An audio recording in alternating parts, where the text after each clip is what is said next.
4월 첫 번째 주 충성되고 지혜로운 종이라는 제목의 그룹 큐티 나눔입니다. 지난주 말씀 인도 받으신 것 나누시고요.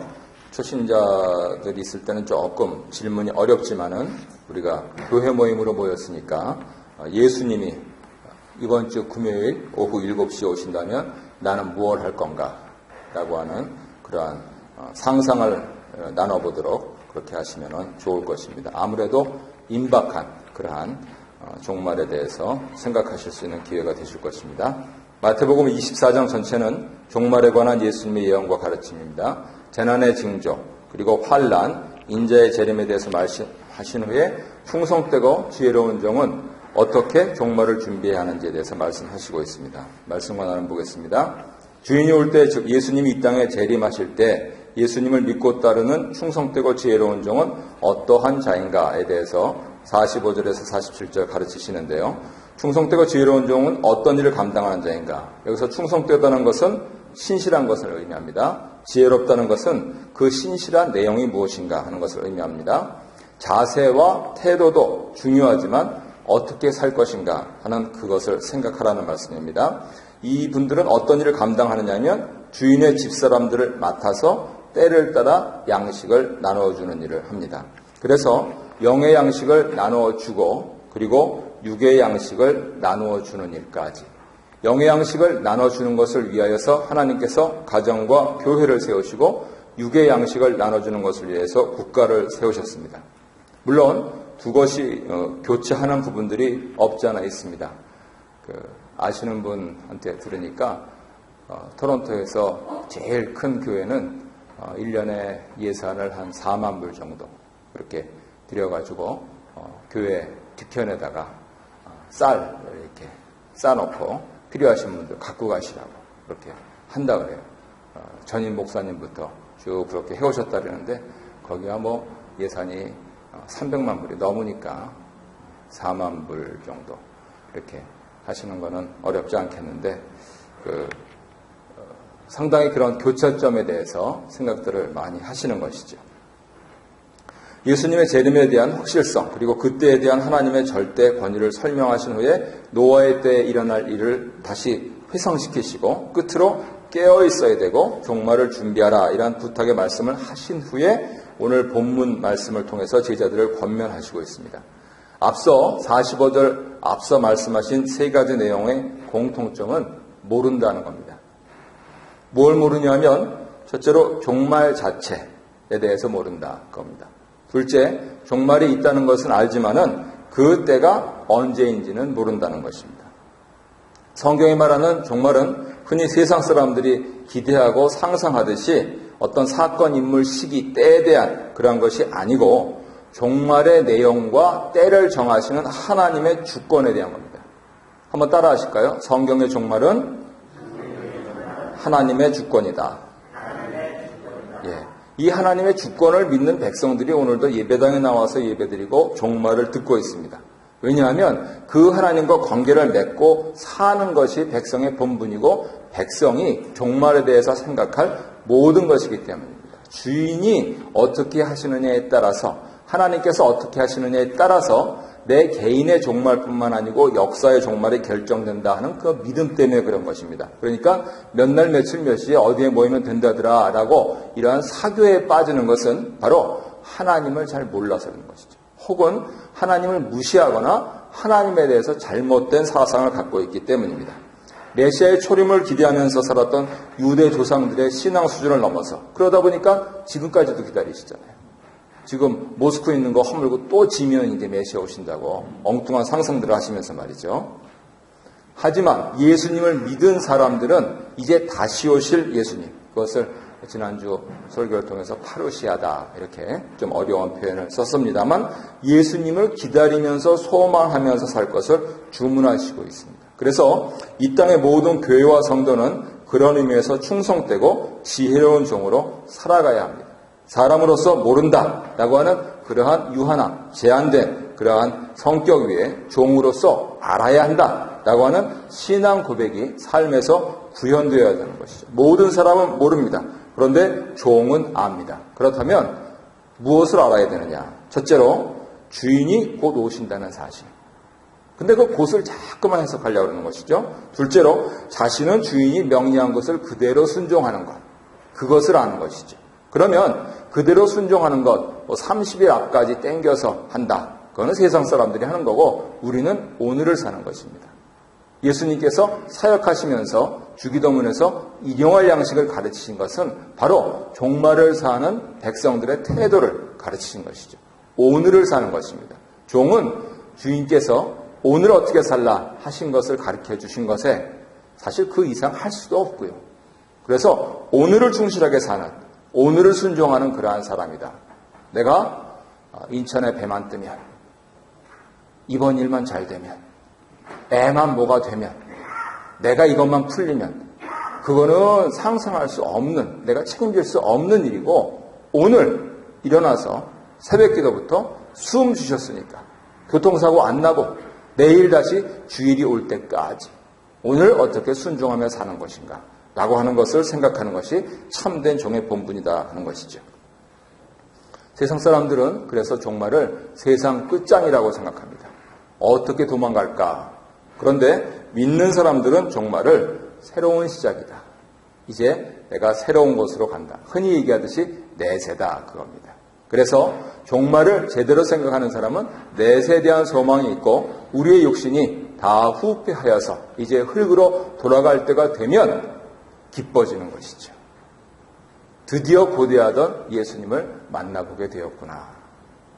내가 육안으로는 모르더라도 하긴 이렇게 돌아가셔서 별세하시면 그 육안이라고 하는 표현을 쓸 수 있을지 없을지 저는 개인적으로는 마지막 심판 때 그 부활, 몸의 부활 그러한 부분들에 대해서 시기적으로는 우리가 그 순서에 대해서 세 가지 큰 방향이 있기 때문에 이거다라고 말씀드릴 수는 없지만은 늘 여지껏 교회에서 설교했듯이 역사의 종말이 중요한데 그보다 더 중요한 것은 개인의 종말이라는 거죠. 나 죽으면 세상 끝이잖아요. 자식이 무슨 소용이 있고 사실 이 교회가 무슨 소용이 있고 캐나다 연금이 무슨 소용이 있고 한국에 혹은 북한에 두고 온 땅이 무슨 소용이 있습니까? 다 쓸데없는 짓이죠. 그랬을 때 내가 내세에 가서 예수님을 뵐 수 있다 라고 하는 그러한 소망 담긴 그러한 소원을 우리가 갖고 있기 때문에 우리 신앙을 유지할 수가 있는 것이죠. 이처럼 새로운 시작에 대해서 New Start, New Beginning 그 부분에 대해서 소망을 갖게 되는 것입니다. 예수님께서 그렇게 사셨고 하나님을 사랑하고 이웃을 사랑하는 그러한 삶으로 요약되는 것으로 종말을 대비해야 되는 것이죠. 2번 보겠습니다. 예수님 말씀하시는 복은 무엇을 의미합니까? 주인의 말씀에 순종하는 것입니다. 성경에서 말씀하시는 복은 내용이 중요한 것이 아니고 그 복을 누가 정하였느냐 그게 중요한 겁니다. 누구의 복이냐는 겁니다. 하나님의 복이냐 내 복이냐는 겁니다. 아니 내 복이라는 말이 그럼요. 다 그렇게 상상하셔서 중고등학교 시절부터 열심히 노력하셨고 이민 와서까지 열심히 노력하시고 있지 않습니까? 혹은 심지어는 교회에 몸을 담고 있지만 교회에 한 발은 담가놓고 한 발은 세상에 담가놓는 것도 결국은 아직도 내 복에 대한 미련을 못 버리기 때문이 아닙니까? 인류의 죄와 그리고 모든 악의 원인은 선과 복을 자신의 기준과 능력으로 정하려고 했던 사람의 욕심 때문이었습니다. 하나님이 정하신 선과 복의 기준을 신뢰하지 않는 교만, 그래서 하나님을 떠난 독립, 이것이 바로 죄인 것이죠. 그리고 그 죄의 뿌리가 악인 것이죠. 예수님께서 홍수전에 노아가 방주에 들어가던 날까지 사람들이 먹고 마시고 장가들고 시집가고 있으면서 홍수가 나서 그들을 다 멸하기까지 깨닫지 못하였으나 이렇게 다시 기억시키신 이 말씀은 먹고 마시고 장가들고 시집가는 것 자체가 죄란 말이 아닙니다. 이상한 설교자들은 그게 죄라고 그러는데 그 사람들 자기가 다 그렇게 하면서 그걸 죄라고 그래요. 그죠? 그게 죄라는 소리가 아니에요. 그럼 뭐냐면 그 모든 행위 속에 먹고 마시고 시집가고 장가가고 하는 그 모든 속에 담긴 우리의 교만과 욕심이 죄라는 것입니다. 왜 장가가고 시집갑니까? 왜 먹고 마십니까? 우리의 욕심 때문에 그렇다면은 그것이 죄란 것입니다. 하나님께서 사람을 창조하시고 주신 자연스러운 본능이 뭐가 죄입니까? 하지만 그 본능을 거스리거나 그 본능을 넘어서서 더 이상의 것을 추구하고 내가 생각하는 것을 상상하는 것, 그것이 죄라는 것이죠. 은혜를 주신 하나님을 불신하고 불순종하는 자리에는 항상 죄가 왕노릇하게 되어 있다라고 성경은 말씀을 하시는 것입니다. 예수님께서 노아를 인용하신 것은 다른 세상 모든 사람들이 그랬을지라도 이 한 사람만은 그렇지 않았다. 어떻지 않았습니까? 하나님을 버리지 않았습니다. 하나님을 안 버렸으면 무엇입니까? 하나님을 붙잡았습니다. 하나님을 대신할 수 있는 것은 적어도 노아에게는 존재하지 않았던 것이죠. 그래서 노아는 하나님 말씀 밖에 순종할 것이 없었습니다. 그것이 예수님께서 노아를 인용하시면서 종말을 대비하는 예수님의 제자들의 유일한 길인 것을 오늘 가르쳐 주시고 있는 것이죠. 종말을 이상하게 끝이라고 생각하는 사람들은 자신의 소유에 이상하게 집착합니다만 종말을 준비하는 사람들은 주인의 뜻, 즉 주는 것이 받는 것보다 더 복이 있다라고 하는 그 말씀을 사는 것입니다. 다음 문제 보겠습니다. 충성되고 지혜로운 종에 대해서 말씀하신 후에 악한 종에 관해서도 말씀을 이어가십니다. 악한 종은 어떤 자입니까? 예수님은 왜 그런 자를 악한 종이라고 하십니까? 동료들을 때리고 술 친구들과 더불어 먹고 마시고 주인의 말씀에 불순종했기에 악한 종이라고 불립니다. 악한 종은 주인이 안 온다고 생각하는 사람이 아닙니다. 주인이 온다고 생각합니다. 그런데 더디 온다고 믿는 자입니다. 더디 와야 주인의 것을 자기 마음대로 더 오래 사용할 수 있기 때문입니다. 자기 겁니까? 아니에요. 근데 자기 것이라고 착각하는 것이죠. 그런 의미에서 악한 종은 주인이 오는 시기를 자기 마음대로 정하는 사람입니다. 예수님 분명히 말씀하시죠. 그 날과 그때는 아무도 모른다. 어느 날에 너희 중에 임할는지 너희가 알지 못한다. 생각하지 못할 때에 인자가 온다. 라고 말씀하셨는데 악한 종은 주인이 더디 온다. 라고 단정하고 있는 것입니다.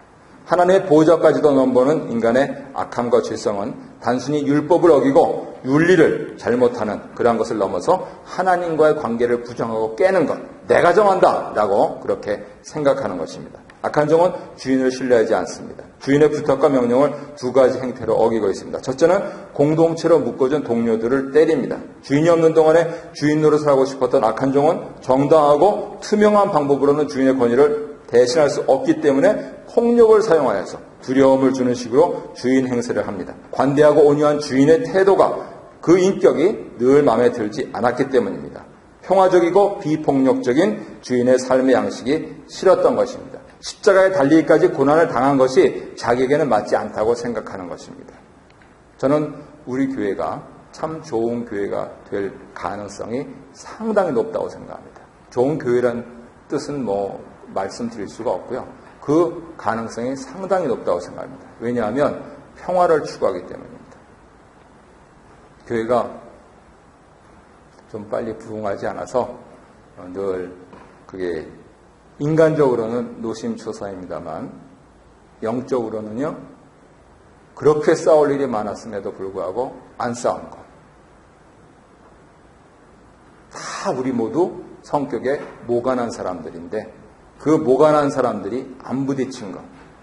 이거는 평화교회가 가능하다라고 하는 부분들을 보여주는 그 가능성을 우리가 살았기 때문입니다. 앞으로도 그럴 것입니다. 새로운 당회가 구성되겠지만 다 부족한 사람들이 아주 사소한 일로 부딪히게 될 것인데 그럴 때도 안 싸웁니다. 왜요? 안 싸우는 게 복음의 핵심이라고. 그렇게. 어떤 분들은 싸워서 내 뜻을 관철해서 반드시 이것을 이루어서 크게, 높게, 멀리 오림피 나가셔야 되는 것이죠. 악한 종은 둘째로 술 친구와 더불어서 먹고 마십니다. 49절에 있죠. 자신의 탐심에 따라서 주인의 것을 마음대로 남용합니다. 때를 따라 나눠 주어야 할 주인의 양식을 술 친구와 흥청망청 소비합니다. 불효한 방법으로 손에 잡은 권력을 불효한 친구들과 나눠 먹고 있는 것입니다. 참 마음이 아픈 것이 한국 교회 장감성침, 장로교, 감리교, 성결교, 침례교 할 것 없이 그을적어대로 이름 석자 들으면 알만한 목사님들이 전부 돈에 걸려 있으십니다. 그것도 교회 돈. 당신 받으신 그 많던 사례 마음대로 쓰시면 뭐 누가 뭐라 그러겠습니까? 근데 교회 돈까지